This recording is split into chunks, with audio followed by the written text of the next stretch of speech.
Salam Indonesia, salam Nusantara dari Sabang sampai Merauke, dari Miangas sampai Pulau Rote. Mantaplah iman kita, mantaplah kasih kita, mantaplah pengharapan kita tentunya dalam Yesus Kristus yang menjadi Tuhan dan Juru Selamat kita dan Juru Selamat dunia. Selamat malam atau selamat sore, kiranya damai sejahtera Allah yang melampaui segala akal akan memelihara hati dan pikiran kita. Jangan katakan bahwa Yesus itu bukan Tuhan, jangan katakan pula bahwa Yesus itu bukan Juru Selamat. Dia adalah Tuhan, dia adalah Juru Selamat yang kita yakin dan kita percayai sebagai orang-orang beriman.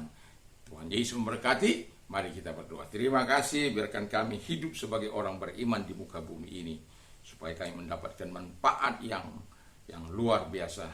Terima kasih, kami bersyukur dalam nama Yesus. Haleluya. Amin. Puji nama Tuhan. Saya akan membaca Alkitab dalam Filipi 2 ayat yang ke-12 dan ke-13. Demikian, hai saudara-saudara yang kekasih, kamu senantiasa taat, karena itu tetaplah kerjakan keselamatanmu dengan takut dan gentar, bukan saja seperti waktu aku masih hadir, tapi terlebih pula sekarang waktu aku tidak hadir.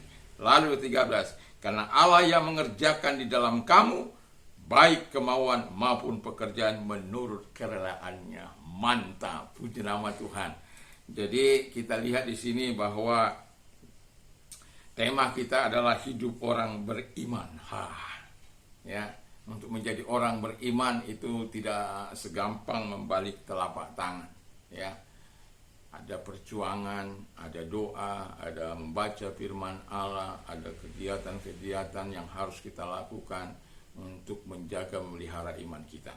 Nah, jadi tema kita adalah hidup orang beriman. Sebagaimana dalam Filipi 2 ayat 13 tadi, 12 dan 13 tadi, dikatakan bahwa orang yang hidup orang beriman itu, yang pertama adalah orang yang dikasihi Tuhan dan dikasihi oleh orang-orang beriman lainnya. Haleluya. Jadi orang-orang beriman itu Tuhan pasti sayang, Tuhan pasti suka kepada orang-orang yang beriman. Dan kita lihat bagaimana dalam Ibrani 11 bagaimana orang-orang beriman yang dikasihi oleh Tuhan. Di situ ada Abraham, di situ ada Ishak, Yakub, di situ ada Yefta, di situ ada banyak orang-orang, baca itu orang-orang beriman di dalam pasal 11 itu. Tapi kita bisa melihat gambaran yang jelas bagaimana Tuhan mengasihi Abraham yang dipanggil dari tanah Ur-Kasdim, dipanggil untuk menuju kepada tanah yang tidak diketahui. Tapi karena dia menyambutnya, karena dia menyambut dengan taat apa yang dikatakan oleh firman Allah itu, maka dia mendapat belas kasihan Allah. Bahkan dikatakan oleh firman Allah, pembelaan Allah, perlindungan Tuhan. Karena dia memang mendapat kasih di hadapan Tuhan dan di hadapan sesamanya. Saya berharap iman kita bukan iman abal-abal, sehingga iman kita itu adalah iman yang tertaut hanya kepada Allah di dalam Kristus Yesus. Yang kedua kata firman Allah, yang kedua adalah orang yang hidup selalu taat. Wow, nggak gampang itu. Ya, orang yang hidup selalu taat. Pastilah ya, sebagai orang yang hidup, yang pernah hidup di muka bumi ini, pasti pernah gagal. Daud sebagai biji mata Allah, dia pernah gagal.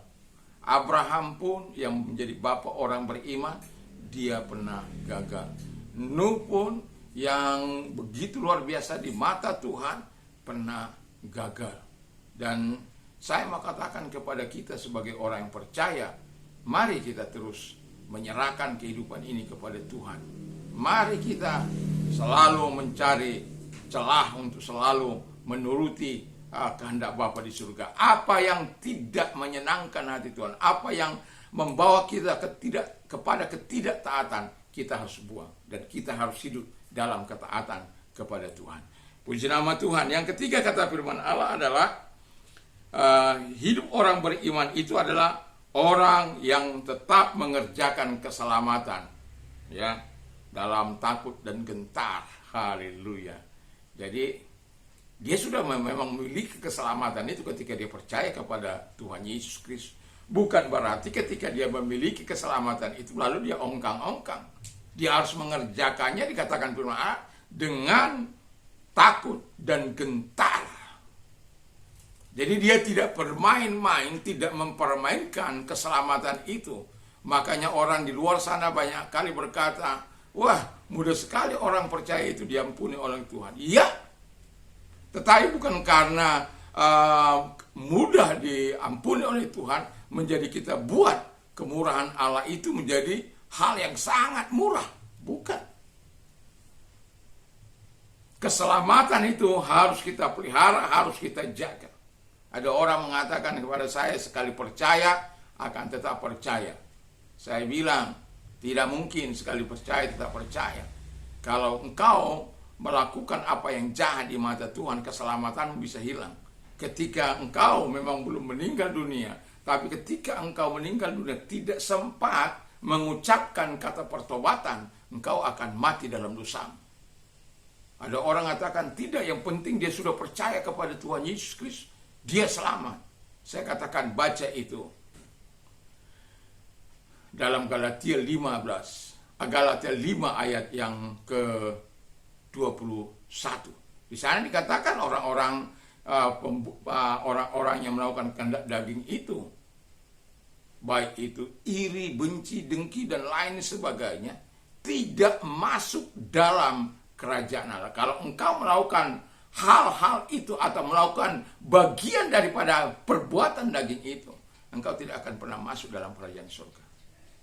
Itu sebabnya orang beriman itu harus tetap menjaga keselamatannya dengan takut dan gentar sebagaimana firman Allah. Karena orang beriman itu tidak akan hidup sembrono, hidup serampangan, tidak.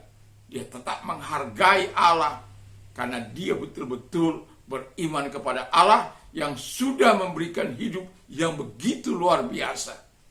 Di bumi ini dia mendapat pemeliharaan Tuhan, dan nanti di sorga, di sana, di panggilan yang akan datang, sebagaimana tadi pagi saya katakan, ada hadiah yang menanti, mahkota yang menanti kita.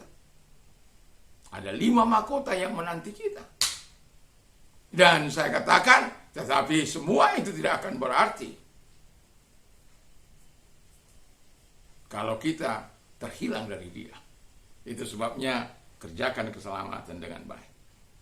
Yang terakhir kata firman Allah adalah orang beriman itu adalah orang yang dewasa secara rohani. Dikatakan, baik aku tidak hadir maupun aku hadir, ya, supaya tetap di dalam terang firman Allah. Orang-orang yang selalu berpikir dewasa secara rohani, itu bagian keempat. Dan itu tidaklah mudah. Tapi saya mau katakan, kalau kita dewasa secara rohani, yang kita lihat adalah Tuhan. Kadangkala kita kecewa melihat situasi dan kondisi ini. Kecewa terhadap teman-teman kita yang kita anggap menjadi penuntun kehidupan kita. Saya pernah hampir kecewa terhadap guru-guru saya. Kenapa? Ketika mereka mengajarkan yang benar, tapi justru ketika saya mengalami masa-masa yang sulit, mereka hanya mendengarkan pendosa-pendosa itu. Saya katakan, sekencang-kencangnya kejahatan berlari, satu kali kebenaran akan menghadap. Dan saya berkata, kalau Anda akan mengalami masa-masa yang saya alami ini. Dan beberapa di antara mereka mengalaminya. Dan saya mau katakan kepada kita sesungguhnya bahwa Tuhan itu adalah Tuhan yang menjadikan kita dewasa, bukan karena ada tamu, ada keluarga, ada istri, ada anak, lalu kita menjadi dewasa, lalu kita melakukan kehendak Bapa di surga, lalu kita taat, lalu kita hidup menyenangkan hati Tuhan. Tidak. Tidak dilihat keluarga pun, tidak dilihat oleh siapa-siapapun, karena dia tahu mata Tuhan ada di segala tempat untuk melihat orang-orang yang berbuat baik atau yang berbuat jahat.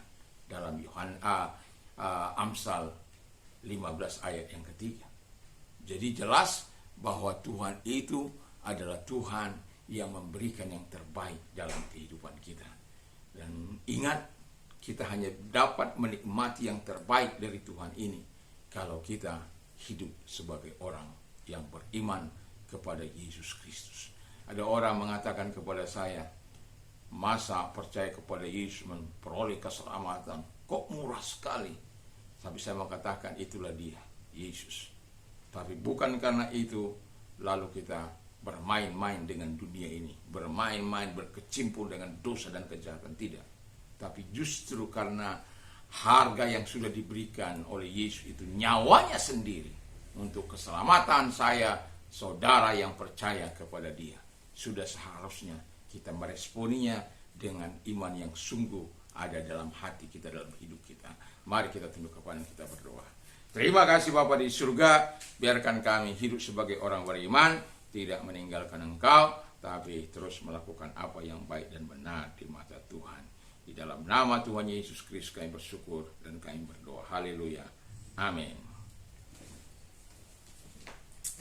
Saya mau katakan,